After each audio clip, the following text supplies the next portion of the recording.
নারী ও পরিবার এই বিষয় নিয়ে খুতবায় আলোচনা করব ইনশাআল্লাহ। ওয়া মা তাওফীকি ইল্লা বিল্লাহ, আলাইহি তাওয়াক্কালতু ওয়া ইলাইহি উনীব।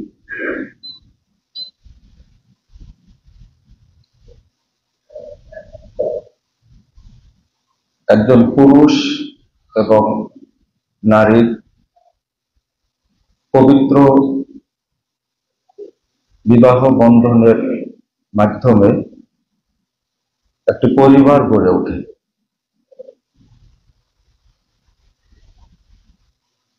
আর সেই পরিবার শান্তিময়। সেখানে যদি শান্তি না থাকে, ওই পরিবারে বরকত নাজিল হয় না, বরকত হয় না। বর্তমানে এই পারিবারিক কন্দলটা এত ভয়াবহ রূপ ধারণ করেছে, ঢাকা শহরে প্রতিদিন প্রায় ৭৫টা পরিবার বিচ্ছিন্ন হয়। তার মধ্যে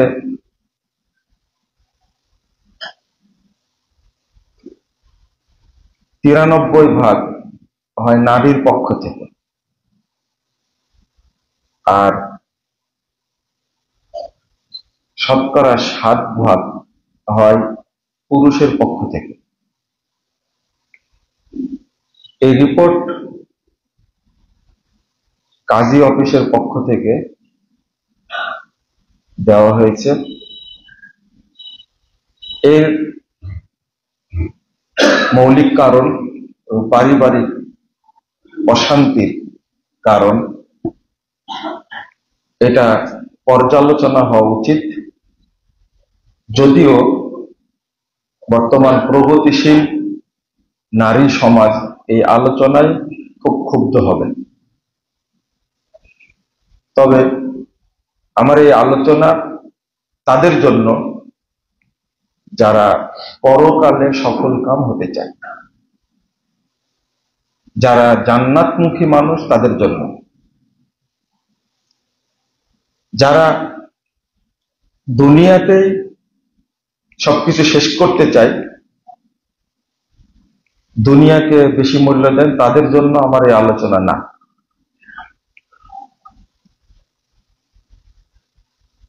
আল্লাহ রাব্বুল আলামিন বলছেন, ওয়া মিন আয়াতিহি আন খালাকা লাকুম আজওয়াজা লিতাসকুনু ইলাইহা ওয়া জাআলা বাইনাকুম মাওয়াদ্দা ওয়া রাহমাহ। আল্লাহ বলছেন, আল্লাহর একটা নিদর্শনের অন্যতম নিদর্শন হলো তোমাদের জোড়া তৈরি করেছে, অর্থাৎ তোমাদের সঙ্গী আল্লাহ তৈরি করে দিয়েছেন। লিতাসকুনু ইলাইহা, যেন তোমরা তোমাদের সঙ্গীর কাছে তৃপ্তি প্রশান্তি ভোগ করো। ওয়া জাআলা বাইনাকুম মাওয়াদ্দা ওয়া রাহমাহ, আর তোমাদের মাঝে প্রেম এবং দয়াকে আল্লাহ স্থির করেছেন। কথাগুলো কিন্তু আল্লাহ।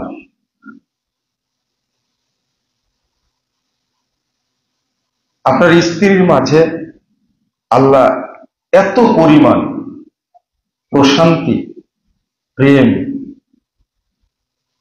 ভালোবাসা দিয়েছে, ওইটা আল্লাহ পুরুষের মধ্যে এতটা দেয়নি। আপনি যখন সেই পরিবারে সেই জায়গাতে গিয়ে যদি প্রশান্তি অনুভব না করেন, তাহলে বুঝবেন যে এর মধ্যে অকল্যাণ আছে। এই পরিবারের মাঝে কোনো বরকত নেই, যেহেতু আল্লাহ বলে দিয়েছেন লিতাসকুনু ইলাইহা, তোমার জন্য প্রশান্তি এবং তৃপ্তি অনুভব করো। এখান থেকে অনেক কথাই চলে আসে। স্ত্রী প্রেমময় কিনা, দরদি কিনা। রাসূল সাল্লাল্লাহু আলাইহি ওয়াসাল্লাম অন্য আরেকটা হাদিসে বলছেন, খায়রুল নিসাইকুম আল ওদুদ আল অলুদ আল মুওয়াতিয়াতু ওয়াল মুওয়াসিয়াতু। চারটা সংজ্ঞা দিয়েছেন। আল ওদুদ, উত্তম মহিলা সে যে অত্যন্ত প্রেমময়ী হবে, দরদি হবে। ওয়াল অলুদ, এবং তারা হবে অধিক বাচ্চা দানকারী, বেশি বাচ্চা দিবে। আর হলো ওয়াল মুওয়াতিয়াতু, খুবই গুণগত হবে। আরেকটা হলো ওয়াল মুওয়াসিয়াতু, সমব্যথী হবে। আপনি যতটুকু দুঃখ পেয়েছেন কোন বিষয়ে, আপনার স্ত্রী ঠিক সমপরিমাণ ব্যথা অনুভব করবে। এই চারটা গুণ যার মধ্যে আছে, আল্লাহর কাছে, পরিবারের কাছে সে শ্রেষ্ঠ মহিলা এবং খুব দামি মহিলা। এটা সহিহ বুখারী হাদিস। মুহাম্মদ রাসূলুল্লাহ সাল্লাল্লাহু আলাইহি ওয়াসাল্লাম এভাবেই বলছেন। আরেকটা বলছেন, খায়রুন নিসাইল আহনা ওয়ালাদাহু ফি সিগারি আলা ওয়ালাদিন ফি সিগারি ওয়া আরআ আলা জাওজিন ফি যাতি ইয়াদি। আর ওই মহিলা উত্তম শ্রেষ্ঠ মহিলা যে তার সন্তানকে ছোট অবস্থায় খুব আদর দিয়ে, ভালোবাসা দিয়ে তৈরি করে, গড়ে তোলে। আর দ্বিতীয় গুণ হলো তার স্বামীকে এত মূল্যায়ন করে, তার সম্পদকে, তার সম্মানকে সে রক্ষা করে। যতগুলো গুণ বলবো, আমাদের পরিবারে কোন মহিলাদের মধ্যে এগুলো পাবেন না। এর পিছনে কারণ হলো, আমরা আমাদের মেয়েদেরকে যেটা শিক্ষা দিই, বিয়ে হয়ে গেল তোর স্বামীকে তুই কন্ট্রোলে রাখবি,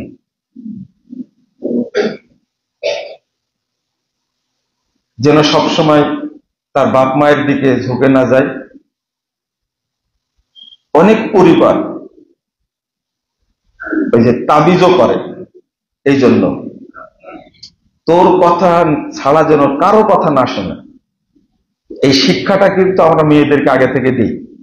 বিয়ে হওয়ার পরে সে কন্ট্রোল করা শুরু করে। আমার অজানাই, আমাকে না জানিয়ে তুমি কোনো কিছু করতে পারবে না, এটা হলো স্লোগান। আল্লাহ রাব্বুল আলামিন 34 নম্বর সূরা নিসা, আর রিজালু কাওয়ামুনা আলান নিসা, এটা আল্লাহর বিধান। মহিলাদেরকে পরিচালনা করবে কারা? পুরুষরা। স্বামী পরিচালক হবে স্ত্রীর। এখন সব বাড়িতে পরিচালক হলো মহিলা। এটা আল্লাহর বিধানের লঙ্ঘন, কোনো সুযোগ নাই এখানে। যারা পরকাল নিয়ে চিন্তা করেন না, দিন নিয়ে চিন্তা করেন না, আগেই বলেছি আমার এই আলোচনাটা তাদের জন্য না। এই বেহায়া অজ্ঞতার নব্য জাহেলিয়াতের সমাজে এই নষ্ট প্রবৃত্তির বিরুদ্ধে আমরা, এগুলো প্রকৃত যৌনচার, বেহায়াপনা, সব কাজগুলো হচ্ছে শিষ্টাচার বহির্ভূত।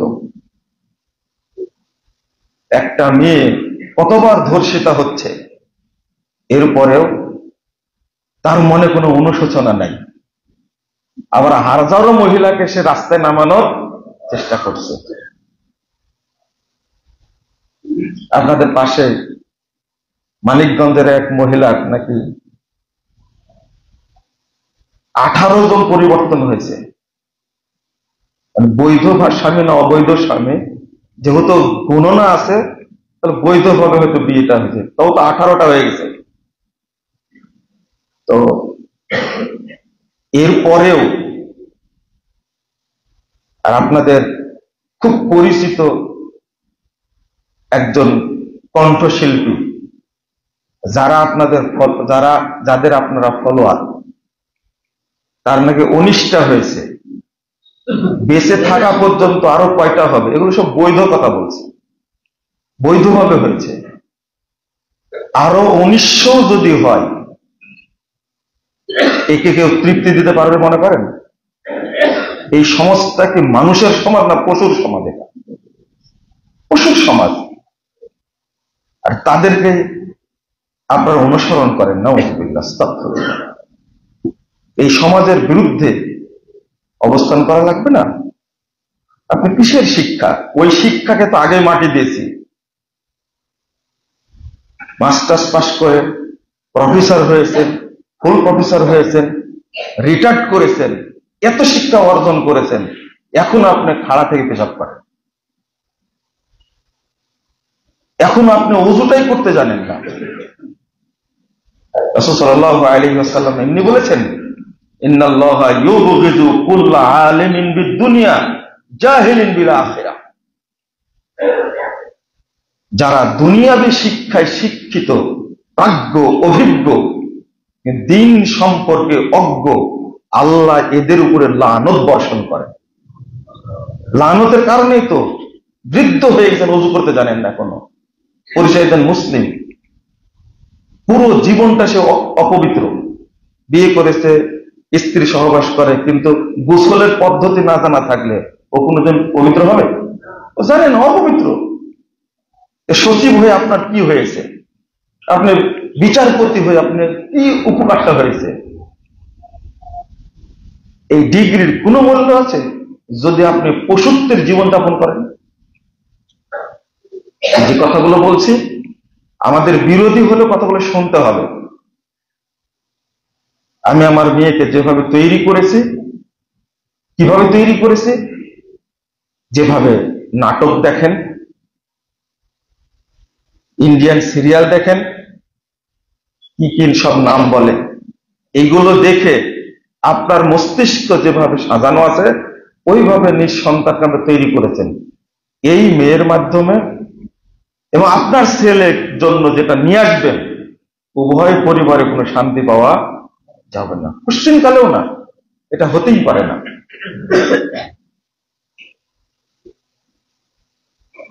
এই যে গুণগুলো বললাম, আর একটা হাদিস এসেছে, রাসূল সাল্লাল্লাহু আলাইহি ওয়াসাল্লামকে বলছেন যে আমরা নিজের পরিবারের জন্য গচ্ছিত সম্পদ কি ধরে রাখবো? রাসূল সাল্লাল্লাহু আলাইহি ওয়াসাল্লাম বললেন, লিয়াত্তাখিয আহাদুকুম কলবান শাকিরা ওয়া লিসানান যাকিরা ওয়া জাওজাতান মুমিনাতান তুঈনু আহাদাকুম আলা আমরিল আখিরা। তিনটা জিনিস।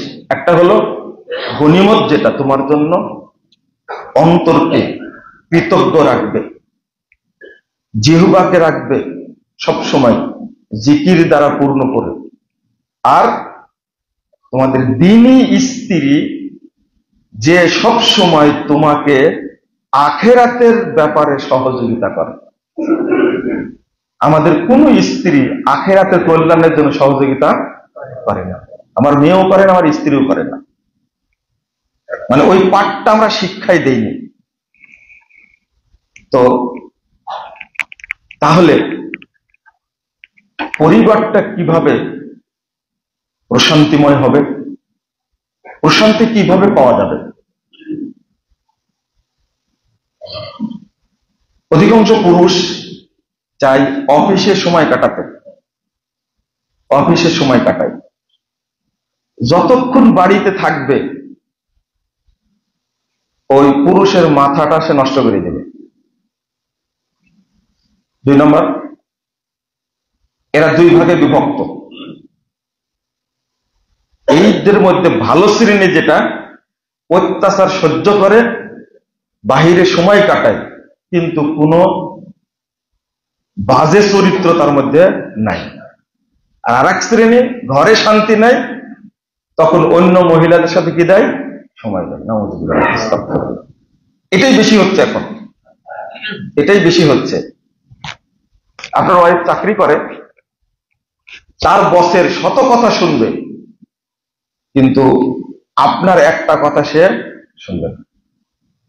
হয় সে শিক্ষিকা, না হলে কোনো সংস্থায় চাকরি করে বা কোনো অফিসিয়ালি চাকরি করে, তার বস, ব্যাংকে যারা চাকরি করে, এক একজন ব্যাংকের যারা ম্যানেজার হয়, তাদের মুখটা যে এত অপবিত্র, আপনার ওয়াইফ কিন্তু তার কথা শুনছেন।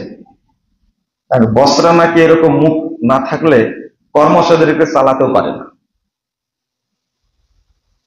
একজন ড্রাইভার বলছে যে আমার স্যারের সবচেয়ে নর্মাল ভাষা হলো শুয়োরের বাচ্চা,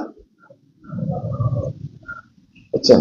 কিন্তু অনেক বড় ব্যবসায়ী, তো নর্মাল ভাষা এটা হলো স্বাভাবিক। আর বাকি যেগুলো বলে এটা আমরা উচ্চারণ করতে পারবো না। ওদেরকে জিজ্ঞেস করবেন, মালিককে জিজ্ঞেস করবেন যে ড্রাইভার এমন যায় এই সমস্ত ভাষা না ব্যবহার করলে আপনি চালাতেই পারবেন না। নাউযুবিল্লাহ, আস্তাগফিরুল্লাহ। কি যুক্তি! তার জন্য কি নিজের মুখটা নষ্ট করতে হবে? অফিসের বস আপনার ওয়াইফকে কত রকমের নোংরা কথা বলছে, সব কিন্তু মাথায় আছে, সহ্য করবে। কিন্তু বাড়িতে এসে আপনি একটা ধমক দিবেন, ও কিয়ামত পর্যন্ত মনে রাখবে। মরা পর্যন্ত না, কিয়ামত পর্যন্ত। একজন মহিলা প্রশ্ন করছে, লা হাওলা ওয়ালা কুওয়াতা ইল্লা বিল্লাহ, প্রশ্ন করছে যে জান্নাতে পুরুষদেরকে আল্লাহ হুর দিবেন 70টা। আমি বললাম যে হ্যাঁ দিবেন। তো আল্লাহর কাছে কি দোয়া করা যাবে যে আমার হাজবেন্ড জান্নাতে গেলে তুমি ওই জান্নাতে আমাকে রেখো না? বুঝেননি মনে হয় কথাটা আপনারা? যেহেতু জান্নাতে গেলে কয়টা হুর পাবে? 70টা। সেও জান্নাতে যেতে চায়, কিন্তু স্বামীর সাথে থাকবে না। কি জন্য থাকবে না? ও কয়টা পাবে? 70টা পাবে। আমি বললাম যে আপনি এই প্রশ্নটা তৈরি করেছেন কত বছর যাবত? মানে এইরকম প্রশ্ন সাজানোর একটা ব্রেন লাগবে, কিন্তু ব্রেন লাগবে না? কত সুন্দর করে সাজিয়েছে, চিন্তা করতে পারছেন? জান্নাতে স্বামীও যাক তাতেও রাজি, নিজেও যাবে তাতেও রাজি, কিন্তু স্বামী যেহেতু পাবে কয়টা? যেহেতু দিবেন কে? আল্লাহ। এখানে তো কাটছাট করতে পারছেন না তিনি। দুনিয়াতে ঝগড়া ঝাঁটি, মামলা টামলা অনেক কিছুই করছেন, এখানে অনেক কিছু করে, কিন্তু কিয়ামতের দিন জান্নাতে তো পারবেন না। এইভাবে কি দোয়া করা যাবে? আল্লাহ আমার স্বামীকে তুমি যে জান্নাতে রাখবে ওই জান্নাতে আমাকে রেখো না। আপনারা শুনেছেন এই প্রশ্নগুলো? শুনেছেন? জীবনে শুনেননি কোনোদিন এটা। তবে এই ধরনের প্রশ্ন করে তারা। আমি বললাম যে আপনার এটা নোংরা মানসিকতা। আমি আমার হাজবেন্ডের সাথে কেউ থাকলে এটা মেনে নিতে পারবো না। এটা দুনিয়া, জান্নাত তো না, এটা তোর জান্নাত না। এই জন্য সৌদি আরবের মহিলারা স্বামীকে 4টা আরো 3টা বিয়ে করতে বাধা দেয় না কেন জানেন? এর কারণ আছে, অন্য কোনো কারণ না, কারণ একটা,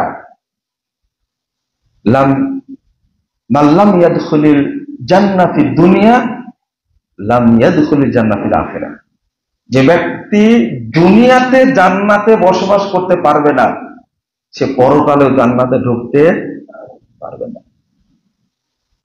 এটা তাদের মাথায় আগে কাজ করে যে আমি যদি আল্লাহর এই বিধানকে মেনে না নিই, তাহলে পরকালে তো আল্লাহ আমাকে কি দিবে না? জান্নাত দিবে না। এটা আমাদের মহিলাদের চিন্তা উল্টাটা। এখানে তো সহ্য করবো না, জান্নাতেও কি সহ্য করবো? মাশাআল্লাহ, এটা একটা বিশাল ধারণা। তো আমি বললাম যে আপনার ধারণাটা ভুল। আমি বলে দিই আপনাকে, সেটা হলো জান্নাতে একজন পুরুষ নরমাল মুমিন যিনি, সাধারণ মুমিন যিনি, তিনি পাবেন জান্নাতি হুর পাবেন 70টা। জান্নাতি হুর পাবেন কয়টা? 70টা। আর দুনিয়ার পাবেন 2টা। কয়টা হলো? 72টা। দুনিয়ার 2টা। আর তার যদি একটা ওয়াইফ থাকে, জান্নাতে হলো, ওটাও পাবেন। যদি 2টা ওয়াইফ থাকে, 3টা থাকে। আলী রাদিয়াল্লাহু আনহুর ওয়াইফ ছিলেন 9টা। ফাতেমা রাদিয়াল্লাহু আনহা মারা যাওয়ার পরে আরো বিয়ে করেছিলেন। 34টা সন্তান ছিলেন আলী রাদিয়াল্লাহু আনহু। ফাতেমা রাদিয়াল্লাহু আনহার 4 সন্তান। জানেন আপনারা? জানেন তো কয়টা? 2টা না। হাসান হোসেন রাদিয়াল্লাহু আনহু 2জন মেয়ে ছিলেন ফাতেমা রাদিয়াল্লাহু আনহা। একটা নাম রাখছিলেন উম্মে কুলসুম, আর একটা নাম রাখছিলেন আল্লাহ রাসূল আর একটা স্ত্রীর নাম কি যেন? জয়নাব। তো এই 4 জন ছিলেন। তো আলী রাদিয়াল্লাহু আনহু এই দুনিয়ার যে স্ত্রী, সেগুলো তো পাবেন না? তাহলে বাড়বেন আরো। বক্তব্য শোনেন, বুঝে শোনেন। আর যারা ভালো মুমিন হবে তাদের আল্লাহ কতজন দিবেন? যে যত ভালো মুমিন, এজন্য বলা হয় আজওয়াজু মুতাহহারা, অসংখ্য। তাদেরকে আল্লাহ পবিত্র নারী হুর দান করবেন। তো দুনিয়ার কয়টা দিবেন? 2টা। মজার ব্যাপার হলো যে দুনিয়ার যিনি স্ত্রী, একজন হোক আর 2জন হোক, হুরদের চেয়ে তাদের সৌন্দর্য হবে কোটি কোটি গুণে বেশি। তখন এই মহিলা বলছেন, তাই? আমি বললাম যে জি, শ্রেষ্ঠত্ব আপনারই থাকবে। ওটা জানেন না আপনি? মারজান বলা হয়েছে। রাসূল সাল্লাল্লাহু আলাইহি ওয়াসাল্লাম বলছেন, দুনিয়ার স্ত্রীটাকে আল্লাহ এত সুন্দর করে দিবেন, যদি একজন, কোন বর্ণনা কেউ কেউ বলছেন একজন 800 পাবে, একজন 700 পাবে, 100 স্ত্রী পাবে, এরকম আছে, আরো বেশি 1000 স্ত্রী পাবে। গ্রেড অনুযায়ী, বুঝতে পারলেন তো? আপনি যেটা শুনছেন, জান্নাতে গেলে কয়টা হুর পাবে না, এটা ঠিক না। নিম্নে কয়টা? 70টা। দুনিয়ার কয়টা? 2টা। তাহলে 72টা হলো। আর স্ত্রী যেগুলো থাকবে এইগুলো মিলে হলো নরমাল। যারা ভালো মুমিন তাদের স্ত্রী আরো বেশি থাকবে। বুঝাতে পারলাম কি? এবার মহিলারা চিন্তা করবে, তা আরো বিপদ হয়ে গেল। তাহলে মুজাফফর বিন মুহসিন শুধু বিপদই চাপিয়ে দেয়। এতদূর শুনলাম কোনটা? হ্যাঁ, স্ত্রী আল্লাহ কয়টা দিবেন আপনাকে, নিম্নের কথাটা বললাম আপনাকে। ভালো মুমিন হলে ভালো, স্ত্রী আরো বেশি পাবেন আপনি। আপনি তখন এটা কেমনে মেনে নেবেন বলেন তো? আমি আপনাদের বলি একটা কথা, বলেন তো, একজন নরমাল মুমিনকে আল্লাহ 72টা হুরের ব্যবস্থা করবেন কেন? নিজের স্ত্রী ছাড়াই কেন করবেন? এই রহস্যটা বললেই তো আপনারা খারাপ মনে করবেন আমাকে। আপনার দুনিয়ায় যারা স্ত্রী ছিল একসঙ্গে 4 জন রাখা যাবে। হাসান রাদিয়াল্লাহু আনহু তিনি 70টা বিয়ে করেছিলেন। কয়টা? 70টা বিয়ে করেছিলেন। তো এক সময় যখন শুনতে পারলেন আলী রাদিয়াল্লাহু আনহু যে হাসানের বিয়ের প্রস্তাব নিয়ে আসছে একজন, আলী রাদিয়াল্লাহু আনহু বলছেন যে এমন লোকের সাথে তুমি বিয়ে দিবে যে স্ত্রী রাখতে পারে না, যাও। মানে নিজের ছেলের বিয়ে ভেঙে দিলেন কে? নিজের বাপ। তো বলছে যে বিয়ে দিতে হবে না, ওর স্ত্রী আছে। একসঙ্গে কয়টা রাখা যেত? 4টা। যদি একজন পুরুষের 70টাও স্ত্রী হয় পরপর, তবুও একজন পুরুষের হক আদায় করতে পারবে না। এই জন্যই আল্লাহ রাব্বুল আলামিন জান্নাতে তাদেরকে এতগুলো উপহার দান করবে। এটা হলো পুরুষের মর্যাদা, এটা পুরুষের মর্যাদা। একসঙ্গে চারটা রাখছেন, মারা গেছেন, আরেকটা করেছেন, মারা গেছে, আরেকটা করেছেন, তালাক দিয়েছেন, আরেকটা করেছেন, মরা পর্যন্ত কয়টা ছিল? চারটা। একসঙ্গে চারটা ছিল মরা পর্যন্ত। এর পরেও এই পুরুষের হকটা স্ত্রীরা আদায় করতে পারবে না। ওই যে সবচেয়ে বেশি স্ত্রীর কথা এই জন্য বললাম। তার জন্য কথা বললাম 70টা, এই জন্য বললাম। কারণ পুরুষকে যদি চিনত, মহিলারা যদি চিনত, তাহলে এত দ্বন্দ্ব হতো না। আপনার দাদার কথা চিন্তা করেন, আপনার চাচার কথা, আপনার বাবার নিজের মায়ের কথা চিন্তা করেন। আপনার আব্বা যারা বড় হয়ে গেছেন, আধুনিক মডার্ন না, যারা বয়স্ক, তারা চিন্তা করেন স্ত্রীরা স্বামীদেরকে কি মনে করতেন। কিন্তু আজকের স্ত্রীরা স্বামীকে কি মনে করেন? সবচেয়ে খারাপ মানুষটা হলো তার স্বামী, আর সবচেয়ে ভালো লোকটা হলো, এমন উদাহরণ আপনার কাছে সে দিবে, অথচ একজনের সাথে আর একজনের উদাহরণ দেওয়াটা কি হারাম, দিতে পারে না। ও সবসময় উদাহরণ দিয়ে থাকবে, অমুক ভালো, অমুক ভালো, অমুক ভালো। তুমি কেন এমন? আপনি চাচ্ছেন হালাল কামাই করে জীবনযাপন করতে, কিন্তু আপনার ওয়াইফ চাচ্ছে ব্যাংক থেকে লোন নিক, একটা ভালো বাড়ি করুক, দুনিয়াতে যদি শান্তি না পায়, বুড়া বয়সে শান্তি পেয়ে কি লাভ? ও বলছে না, ব্যবসা করতে টাকা পয়সা হবে, এক সময় একটা ফ্ল্যাট কিনবো, তখন তখন আপনার স্ত্রীর অভিযোগ, ও বুড়া বয়সে সুখ করে কি লাভ, করলে এখনই করতে হবে। আর আপনার উপরে এমন প্রেশার ক্রিয়েট করবে, মানে পারিবারিক ঝামেলাটা এত বেশি এখন, ফোনে উত্তর দিতে দিতে আমরা নাজেহাল হয়ে গেছে। বিয়ে করে রেখে চলে গেছে কুয়েতে, চলে গেছে আমেরিকায়, ফোনে ফোনে কথা বলতে বলতে কি তালাক 5 বার হয়ে গেছে। ও জানেও না, এখন বলছে তালাকের বিধান তো জানি না। এদেরকে শরীয়ত অনুসরণ না করলে কোনোদিন একটা পরিবার ভালো হিসাবে গড়ে উঠবে না। রাসূল সাল্লাল্লাহু আলাইহি ওয়াসাল্লামের কাছে একজন মহিলা আসলেন, তার প্রয়োজনে জিজ্ঞেস করলেন, প্রয়োজন শেষ হয়েছে, তখন বলছেন যে তোমার কি স্বামী আছে? ভাষাটা বুঝেন, তোমার কি স্বামী আছে? যে হ্যাঁ। মাযা ফাআলতা, তুমি তার সাথে কি ব্যবহার করো? তখন বলছেন মা আরুহু ইল্লা আযাসতু, এমন কোন কষ্ট নয় আমি তাকে দেইনি, তবে যে জায়গায় পারিনি সেই জায়গায়, বুঝেননি কথা, যে বিষয়ে তার সাথে পারিনি সে বিষয়ে আমি কিছু করতে পারিনি, তবে যেখানে পেরেছি তাকে আমি কি দিয়েছি? কষ্ট দিয়েছি।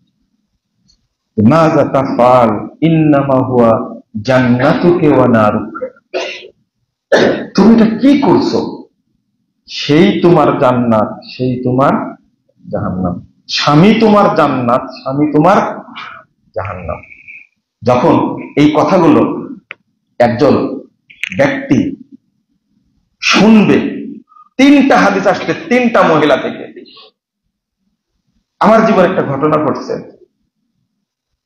একজন মহিলা, বৃদ্ধা মহিলা, এখনো বেঁচে আছে, অথচ ঘটনাটা বলছি সম্ভবত আরো 15-17 বছর আগের ঘটনা। তো মহিলা বেঁচে আছে, আমাকে বলছে যে মুজাফফর, আমি তো তোমার চাচার সাথে খুব খারাপ ব্যবহার করেছি মারা যাওয়ার পরে। বলছে যেমন, প্রায় 25 বছর আমরা কখনো একসঙ্গে থাকতাম না। আর কি করেছেন? বলছে যে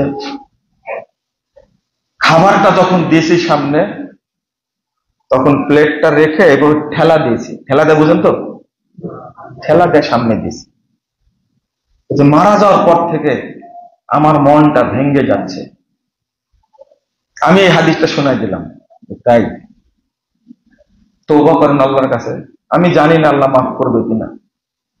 এই যে ব্যবহারটা করেছেন আপনি, নিজে নিজেই বলছে যে 7 সন্তানের মালিক আমরা, কিন্তু আমি নিজে বলছি আমার পরিবারের সবচেয়ে মাজলুম ছিল তোমার চাচা। আমি বললাম যে এখানে কি ফায়সালা দিবে, আপনি নিজেই ফায়সালা দিচ্ছেন যেহেতু। এই হাদিসটা বললাম, হুয়া জান্নাতুক ওয়া নারুক, সেই তোমার জান্নাত, সেই তোমার জান্নাত। এখানে তার কোনো ফায়সালা নাই। আর বর্তমান যুগে সবচেয়ে অসম্মান করে, স্বামীকে অসম্মান করে বর্তমান যুগের মহিলা, এটা বেশি করে। স্বামীর কোনো মূল্যায়ন তার কাছে নাই।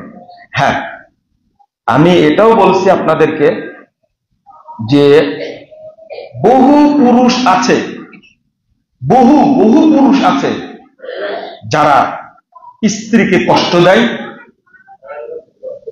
কোন জায়গায় খুতবা দেওয়ার পরে একটা লিখিত অভিযোগ আসছে যে আমার, এই মিরপুরে বলছেন যে আমার স্বামী আমার উপরে যে পরিমাণ অত্যাচার করে, বাস্তবে অনেক আছে, আমাদের কাছে সেই রিপোর্টও আসে যে স্ত্রীর প্রতি এমন সে জালেম। একজন মহিলা বলছেন যে ফেরাউনের চেয়েও আমার স্বামী বেশি জানে। ফেরাউনের কথা উল্লেখ করেছে, নাউযুবিল্লাহ, আস্তাগফিরুল্লাহ। ফেরাউন যে কষ্টটা দিয়েছে, এই পৃথিবীর সবচেয়ে সম্মানী জাতি হলো মহিলারা। কারণ আল্লাহ রাব্বুল আলামিন কোন পুরুষ জাতিকে সালাম দেননি, কিন্তু আল্লাহ একজন মহিলাকে সালাম দিয়েছেন, তিনি হলেন খাদিজা রাদিয়াল্লাহু আনহা, কাউকে না। আমি এই যে হীরা পর্বতের উপর উঠছিলাম 2013 সালে, ওঠার পর ওখান থেকে আমি আমার বউকে ফোন দিয়েছিলাম, যে মুহাম্মদুর রাসূলুল্লাহ সাল্লাল্লাহু আলাইহি ওয়াসাল্লাম, আমাদের উঠতে সময় লাগছিল 45 মিনিট, সাথে আমার আব্বা ছিলেন, আস্তে আস্তে যাচ্ছিলাম, উঠলাম। উপরে ওঠার পরে দেখলাম, দেখার পরে ফোন দিয়েছিলাম, এই পাহাড়ের উপরে দীর্ঘ 6 মাস সৌদি আরবের সবচেয়ে সম্ভ্রান্ত পরিবারের মহিলা, সবচেয়ে ধনাঢ্য মহিলা, সবচেয়ে দামি একজন মহিলা খাদিজা রাদিয়াল্লাহু আনহা, তিনি তার জন্য খাবার নিয়ে এখানে পৌঁছা দিতেন। আল্লাহ তার উপরে কত খুশি হয়েছেন। জিবরিল আমিন যখন আসছেন, তখন আল্লাহ রাব্বুল আলামিন বলছেন, জিবরিল তুমি মোহাম্মদকে জানা যাও, ওই যে খাদিজা হাঁটতে হাঁটতে আসছে, তার সাথে পানির পট আছে আর তরকারি আছে, খাবার আছে, নিয়ে আসছে। তুমি মোহাম্মদকে জানাও যে আল্লাহ খাদিজাকে সালাম দিয়ে। আমি ফোনটা কি জন্য দিয়েছিলাম? ফোনটা দেওয়ার কারণ ছিল, যদি বিয়ের আগে বর্তমান মহিলারা জানতে পারে যে আমাকে ওই জায়গায় খাবার পৌঁছা দিতে হবে, তাহলে বিয়ে করতে না। বুঝেননি কথা? মানে আমি কি বুঝাতে চাইলাম, আপনার কত দাম, আপনি কত কোটি টাকার মালিক হয়েছেন, একজন মহিলা হয়ে আপনার এত গর্ব, এত অহংকার, ভিতরে এত জিদ কেন? জানেন খাদিজা রাদিয়াল্লাহু আনহার মর্যাদার কত? তার মর্যাদা দুনিয়াতেও, তার মর্যাদা পরকালেও, আখিরাতেও। খাদিজাকে যিনি যাকে সালাম দিয়েছেন আল্লাহ, জান্নাতের সবচেয়ে শ্রেষ্ঠ মহিলা হলেন খাদিজা রাদিয়াল্লাহু আনহা। কিন্তু স্বামীর খেদমত করেই তিনি কি হয়েছেন? শ্রেষ্ঠ হয়েছেন, আল্লাহ সালাম পেয়েছেন।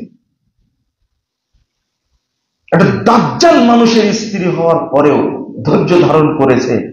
রাসূল সাল্লাল্লাহু আলাইহি ওয়াসাল্লাম বলছেন, ফেরাউন নিয়ে এসে আসিয়াকে একবারে বালির উপরে ফেলে দিল, দেওয়ার পরে 2 হাতে কাঁটা মেরে দিল, 2 পায়ে কাঁটা মেরে দিল, পাথর চাপা দিল। আসিয়া আল্লাহর কাছে বলছে, রব্বিবনিলি বাইতান ইনদাকা বাইতান ফিল জান্নাহ, আল্লাহ তুমি আমার জন্য জান্নাতে তোমার কাছে একটা ঘর তৈরি করো। আল্লাহর কাছে দোয়া করছেন আসিয়া। তপ্ত বালির উপরে রৌদ্রের মধ্যে ফেলে দিয়ে কষ্ট দেয়।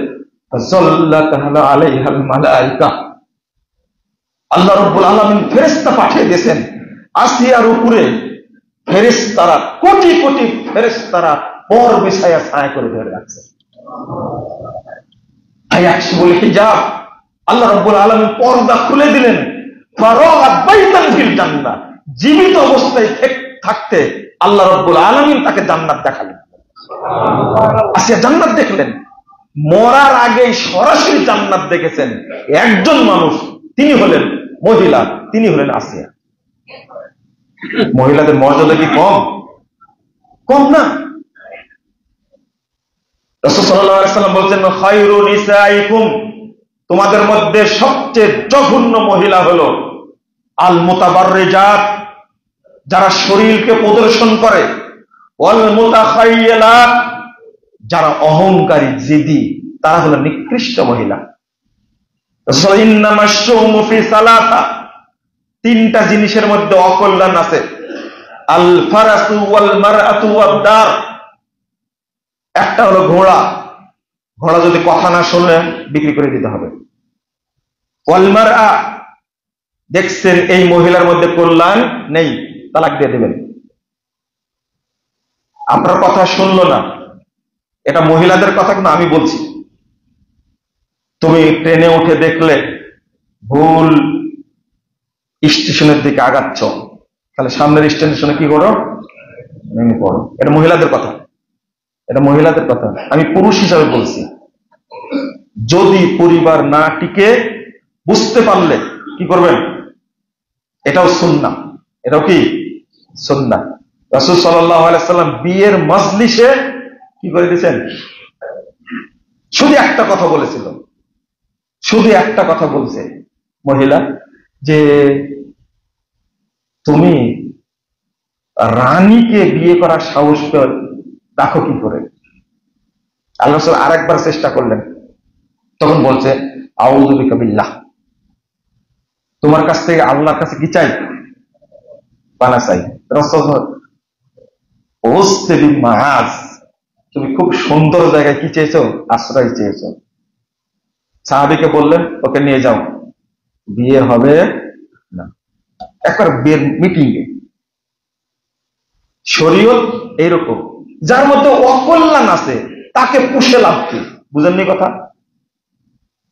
এটা তো শরীয়ত, পুষে লাভ কি তাকে? তার মধ্যে অকল্যাণ আছে, বুঝতে পারছেন আপনি, আপনার পরিবার ধ্বংস হবে, আপনার সন্তান ধ্বংস হবে।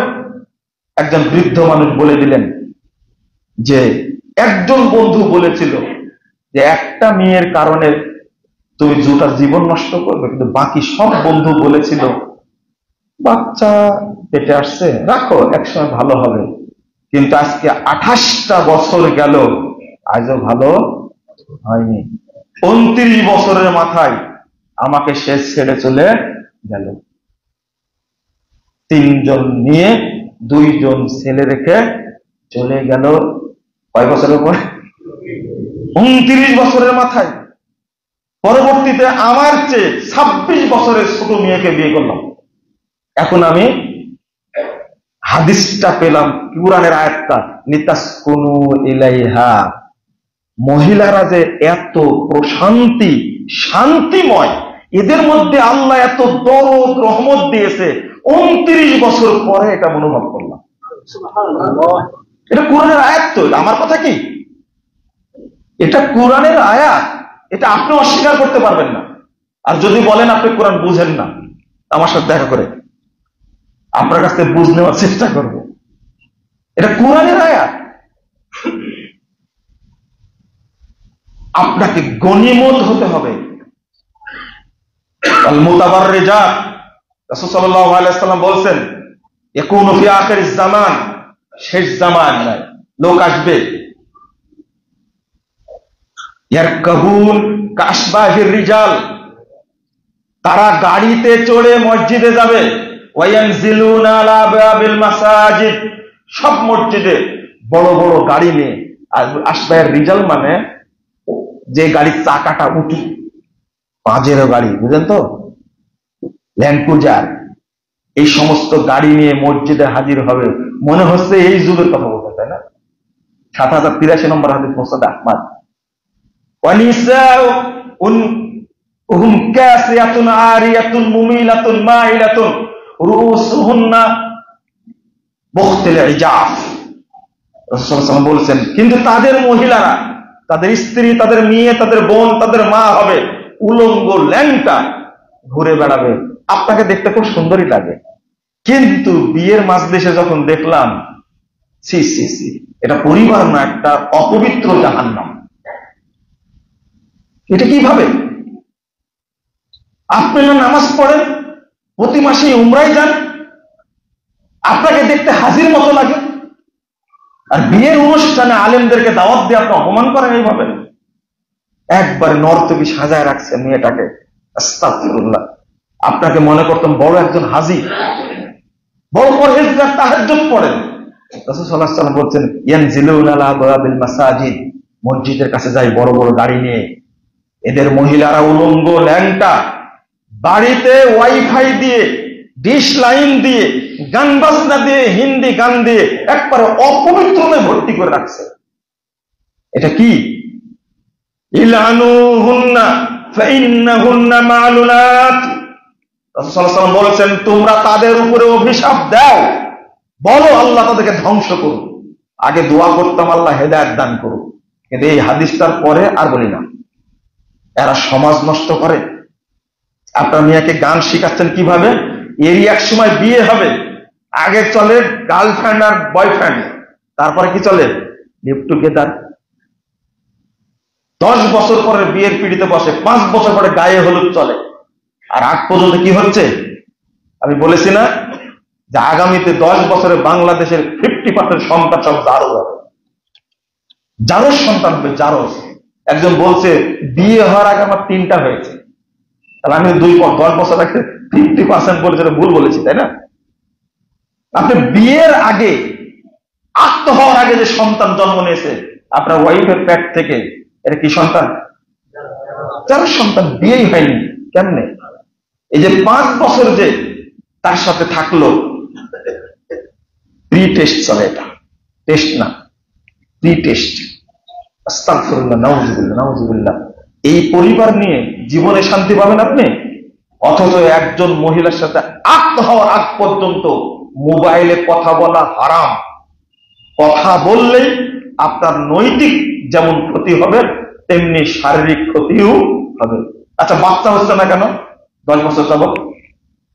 যেন উত্তর দিতে পারেন কিনা? ইসলাম কি বলে, বিজ্ঞান কি বলে? যান ডাক্তারের কাছে আপনার ধুয়ে দিবে। বাচ্চা নেননি কেন বলেন তো? বিয়ে করার আগে কয় বছর প্রেম করেছেন সেটা বলেন আগে।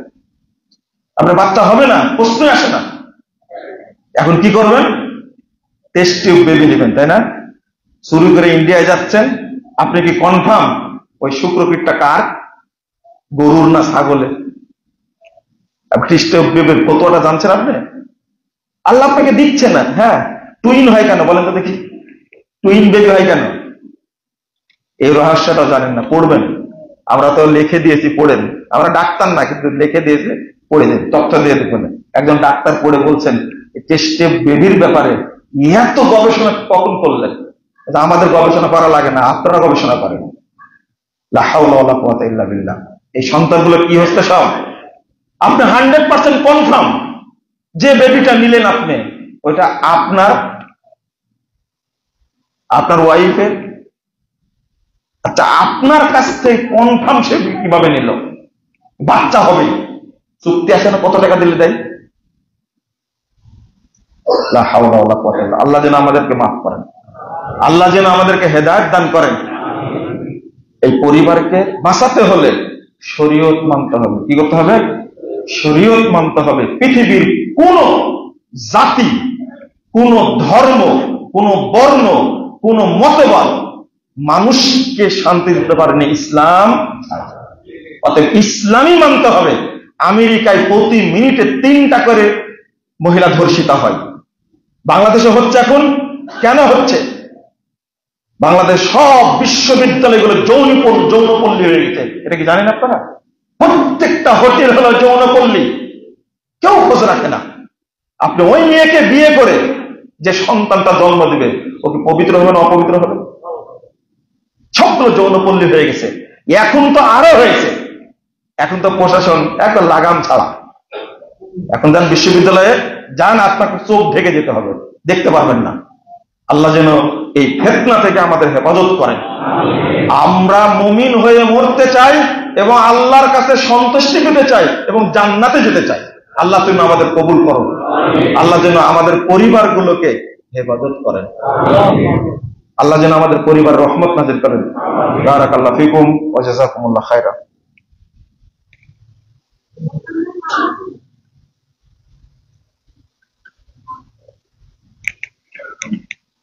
আলহামদুলিল্লাহি ওয়াহদা ওয়াসসালাতু ওয়াসসালামু আলা মান লা নাবিয়্যা বা'দা।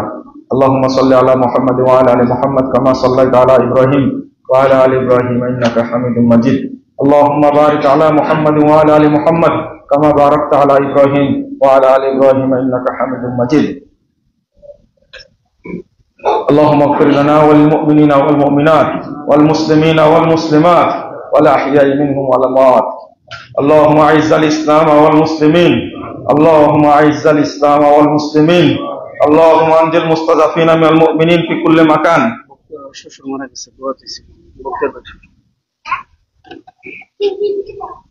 اللهم أنجِ المستضعفين من المؤمنين في كل مكان. اللهم انصر من نصر دين محمد صلى الله عليه وسلم واجعلنا منهم واخذل من خذل دين محمد صلى الله عليه وسلم ولا تجعلنا منهم.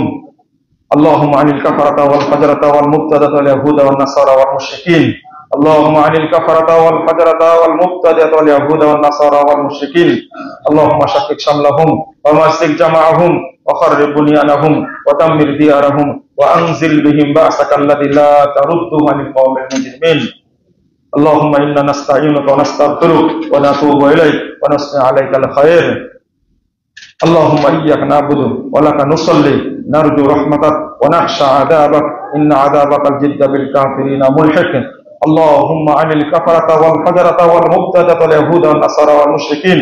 اللهم شقق شملهم ومزق جمعهم وخرب بنيانهم ودمر ديارهم وأنزل بهم بأسك الذي لا ترد عن القوم المجرمين.